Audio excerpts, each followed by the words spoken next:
પરસોત્તમ રૂપાલા સાહેબે રાજપૂતોની વિરુદ્ધમાં જે એક સ્ટેટમેન્ટ આપ્યું છે રોટી બેટીના વ્યવહારનું, એ સખત શબ્દોમાં અમે દાહોદ જિલ્લા રાજપૂત સમાજ વખોડી કાઢીએ છીએ.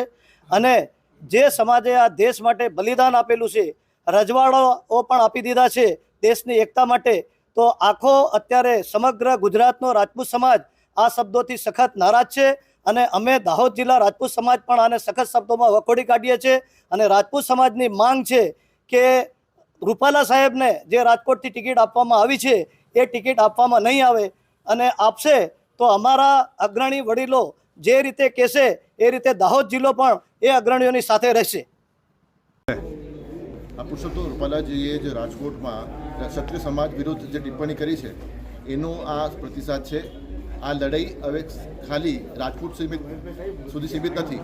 ક્ષત્રિય સમાજનું વર્ચસ્વ પૂરા ભારત દેશમાં છે. આપ દરેક જિલ્લામાં, દરેક રાજ્યમાં આપ ક્ષત્રિયને પાઈ શકશો. અને ક્ષત્રિય સમાજે જ્યારે પણ જરૂર હોય, જે કંઈ પણ સરકાર હોય, હંમેશા સરકારને સાથ આપ્યો છે.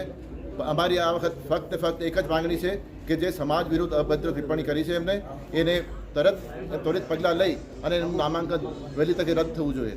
આગામી સમયમાં અમારી સંકલન સમિતિ જોડે જે કંઈ રૂપરેખાનું માર્ગદર્શન મળશે એનું અમે ચુસ્તપણે પાલન કરીશું. અને આ સમાજ દરેક અઢળક કોમને સાથે લઈને ચાલવાવાળો સમાજ છે. એટલે અમારું પગલું હવે એ છે કે અમે દરેક સમાજને સાથે લઈને ચાલીશું અને આ વિરોધ પ્રદર્શનમાં જોડીશું. અને આનું આગળ પરિણામ સરકારે ભોગવવું પડશે.